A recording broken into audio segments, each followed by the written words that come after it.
දැන් hand sanitizer කිව්වම දැන් අපි කතාවක් තියෙන hand sanitizer කියලා අහලා තියෙනවද? ඒ කියන්නේ විස බීජනාශක පිරිසුදුකරණය. අන්නේ පිරිසුදුකරණය ගැන කිව්වම සමහරුන්ගේ කට කොනට හිනාවක් එනවා. සමහරුන් තරහ යනවා. මොකද දැන් ඔයගොල්ලෝ hand sanitizer එකක් ගන්න ෆාමසියට හරි එහෙම නැත්නම් සුපර් මාකට් එකට හරි ගිහිල්ලා බලුවම එකක්වත් නැහැ. තියෙන ඒවත් අස්ප ගණන්. අන්න ඒ වගේ වෙලාවක මේකක් ඔයාලට ගෙදරදීම හදා ගන්න පුළුවන් නම් මාරයිනේ. වැඩේ නියමිතව කරගන්න පුළුවන්. මම අද කියලා දෙන්නේ බොහොම සරල ක්‍රමයක්. ඔයාලට hand sanitizer එකක් ගෙදරදීම හදා ගන්න පුළුවන්. ඒ වගේම ඒක කඩේ ගන්න තියෙන එක වගේම equally effective. ඒ ගැන 100% sure මට. ඒක හදාගන්නදී මම step by step කියලා දෙනවා. හොඳට සාවධානව අහන් ඉන්න. ඕනේ කරන ingredients උත් ඔක්කොම පෙන්නනවා. හරි simple method එකකින් ඒක හදාගත්තම කඩේ ඔයා රුපියල් 200ට ගන්න මිලිලිටර් 50යි. ඒකක් දැන් ගන්න බෑ කලින් එක වගේ. හොයාගන්න හරි අමාරුයි. අන්න ඒක හදාගන්න ඔයාට යන්නේ මෙන්න මෙච්චරයි. රුපියල් 75යි. ඒ වගේම ඔයා රුපියල් 800ට ගන්න මේ වගේ ලොකු එකක් හදාගන්න ඔයාට යන්නේ රුපියල් 300යි. එතකොට මේකට ගන්නේ මොනවද? සරල දේවල් ටිකක්. මේ ඕනේ hand sanitizer එක තියෙන්නේ මෙන්න මේවා. මේකට කියන්නේ isopropyl alcohol. මේක 99% 9 alcohol. මේ තියෙන්නේ කොමාරිකා ජෙල් එකක්. මේක තියෙන්නේ කොමාරිකා. වෙන මොකුත් නැහැ. ඇලෝ වේරා කියලා කියන්නේ. මේ තියෙන essential oil එක. අපිට කැමති එකක් ගන්න පුළුවන්. මේකට ගන්න පුළුවන් පැංගිරි තෙල් ගන්න පුළුවන්. එහෙම නැත්නම් සුවඳ තෙලක් ගන්න තරමට හොඳයි. රෝස් ඔයිල් ගන්න පුළුවන් ඕන එකක්. හොඳ සුවඳක් තියෙන, හොඳ පෙනුමක් තියෙන ජෙල් එකක් ගන්න පුළුවන්. ඔය තුන විතරයි. මේකට ඕනනම් තව දැන් දානවා කියලා කියනවා කාබරිල් තව දේවල් දාන්න පුළුවන්. නමුත් මේ මොකක්වත් ඕනේ නැහැ. මේකේ ඇල්කොහොල් ඔයාට ගන්න පුළුවන් නම් percentage එක 70%ක් විතර ඔයාට මේක මගින් ඔයාගේ අතේ ඉන්න ඕනෙම බැක්ටීරියාවක්, වෛරස් එකක්, දිලිරයක් විනාශ කරලා දාන්න පුළුවන්. වැඩි වෙලාවක් ගන්න නැතුව මම ටක් ගාලා කියලා දෙන්නම් මේක හදන විදිය. මේකේ අනුපාතය මෙහෙමයි. දැන් මේක කවුරුත් දන්නවා ඇතිනේ මේකට කියන්නේ මිනුම් සරාවක් කියලා. මේ තියෙන්නේ මිනුම් සරාවේ මේකේ 1 2 මේ 3 මට්ටම. මේ 1 මේ 2 3 මට්ටම. මේකෙන් එකක් පිරෙන්න එක මට්ටම. පිරෙන්න අපි දානවා දැන් ඇලෝ වේරා. මෙන්න මෙහෙම අරගෙන ටියුබ් එකෙන් මේ විදිහට මේක එම්ටි කරන්න පුළුවන්. එකේ මට්ටමට එනකම්. එතකොට 3න් එකක් ඇලෝ වේරා මේකේ. 3න් එකයි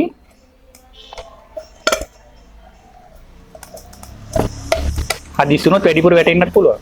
එන්න පොඩ හිමීට දාගන්න. හරි. 3න් එකක් ඇලෝ වේරා දාගත්ත දැන්. ඊට පස්සේ මේ ඇල්කොහොල් දානවා.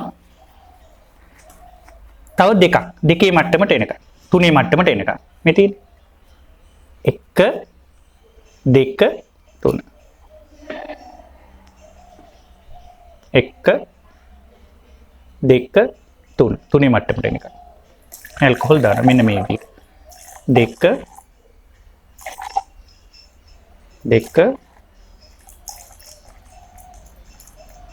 3. මෙන්න මේ විදිහට. පේනවනේ හරියට 3 මට්ටම. ඊට පස්සේ අපිට essential oil පොඩ්ඩක් තේ හැන්දක් වගේ මේකට එකතු කරන්න පුළුවන්. essential oil aloe vera දෙකම දාන්නේ කාරණා දෙකකට. alcohol ලොකු percentage එකක් තියෙනකොට අපි ඒක තනුක කරගන්න ඕනේ නැත්නම් හැමට එච්චර හොඳ නැහැ.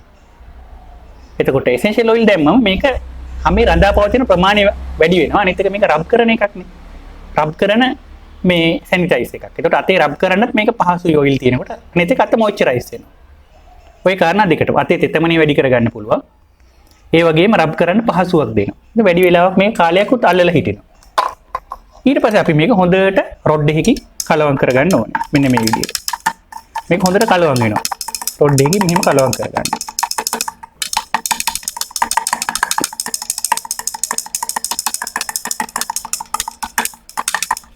ඇලෝ වේරා හොඳට දිය වෙනවා.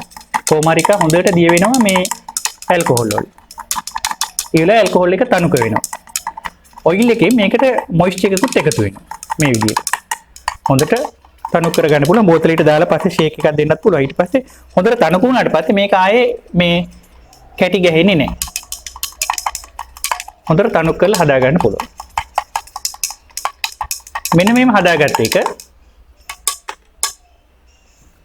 අපිට මේ වගේ පුනීලයක් පාවිච්චි කරලා මේකට එම්ටි කරන්න පුළුවන්.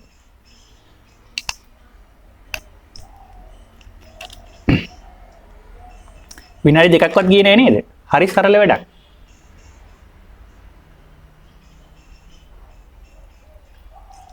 දාගත්තම මේක ඔයාගේ සාක්කුවේ දාගෙන ඕන තැනක ගිහිල්ලා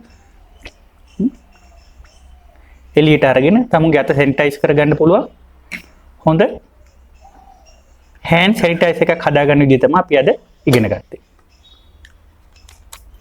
හොඳ සුවඳක් තියෙනවා. හොඳ පෙනුමක් තියෙනවා. මෙහෙම කරලා ගත්තා. මෙහෙම කරලා දාගත්තා.